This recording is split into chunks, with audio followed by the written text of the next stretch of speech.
Հայաստանում դաժանաբար ծեծի է ենթարկվել ակտիվիստ Արտակ Չախոյանը։ Խնդրեմ գործընկերոջից, եթե հնարավոր է, տեսնանք ձեր դեմքի արտահայտությունից հասկանալի է, որ չեք դիտել, բայց մասնակից է եղել նաև Նորքի թաղապետը։ Դուք նայել եք այդ տեսանյութը, որ խնդրեմ կբացեք YouTube-ով նայեք։ Չէ, հիմա նայեք, որպեսզի հասկանան ձեր համար դատապարտելի է այդ արարքը եւ որպես նախարար կարող եք օրինակ միջնորդել, որպեսզի ավականին որոշում կայացնի եւ թաղապետին հեռացնեն աշխատանքից։ Ես իմ իրավունքներն ու պարտականությունները հստակ գիտեմ, բայց մի բան կարող եմ ասել, որ բռնությունը անթույլատրելի է։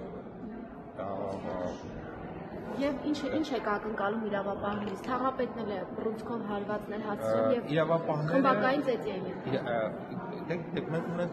օրենսգիր, վարչական, քրեական, տարբեր հարցերի եւ խնդիրների լուծման համար։ Քաղաքական մոտեցումը, քաղաքացիական պայմանագիր կուսակցության, ես քաղաքացիական պայմանագիր կուսակցության մոտեցումը կարող եմ ասել, մեզ համար բռնությունը անթույլատրելի է։ Ու դուք դա հազարավոր դեպքերով գիտեք, երբ որ պետական պաշտոնյաները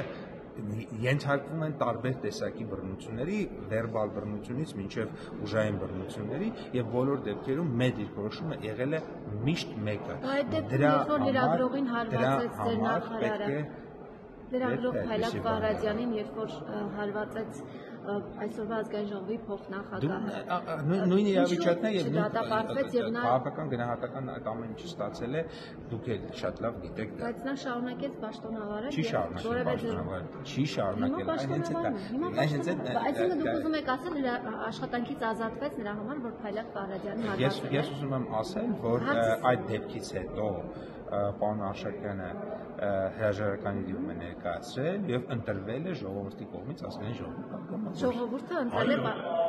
եւ այսինքն իր համար այդքան էլ ձեր քաղաքական ընկալման մեջ, ձեր թիմի քաղաքական ընկալման մեջ լրագրող ծեծող պաշտոնյան նորմալ է, հա, որ հետո մասնակցում է ընտրությունների եւ դառնում է ազգային ժողովի պատգամավոր։ Ցուցակի առաջին համարում է ընտրում է որևէ մեկին, ուզում է դա լինի քրեական անցյալով հայտնի օդիոս քաղաքապետ, թե որևէ ինտելեկտուալ ազգային ժողովի պատգամավոր, էական չի, անբիծ անցյալով միշտ պետք է հարգել եւ ընդունել ի գիտություն, որ դա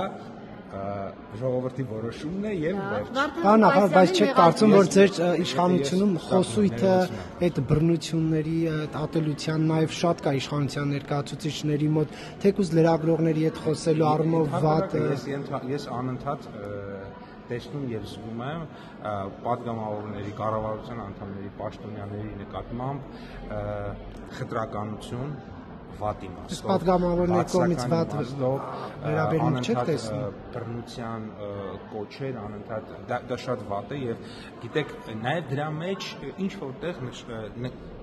դերակատարում ունի այդ երկակի ձեր մոտեցումը, էլի, այսինքն գիտեք օրինակ պաշտոնյանին կարելի է հայհոյել, պաշտոնյանին կարելի է բռնության ենթարկել, այ բայց օրինակ ոչ պաշտոնյանին օրինակ չի կարելի։ Որ խմբակային ծեծի ենթարկվեցին կարմիր բերետավորների կողմից, դուք նաև Աշոտ Սիմոնյանին նկատի ունեք այն, ինչ որ բայց նկատի ունեք օրինակ Աշոտ Սիմոնյանին, որ միջոնից որևէ Աշխատության գրասենյակի առջև բողոքարության ժամանակ խմբակային ծեծի է ենթարկվել պատգամավորը, եթե շատ վատ է եղել, ես կոչ եմ անում պարոն Սիմոնյանը, որ դիմի իրավապահ։ Դիմել է, բայց բան չեն անում իրավապահները։ Բերետավոր չի պատժվել։ Հենց այդպես։ Ինչպես Եռաբլուրի դեպքով ոստիկանները պատասխանատվության չենթարկվեցին։ Են ազգային ժողովի պատգամավորների։ Չէ, երբ որ մայրերին քաղաքացիները ծեծել են ազգային ժողովի։ Թե որ ծնողներին էին ծեծող բերման ենթարկվել։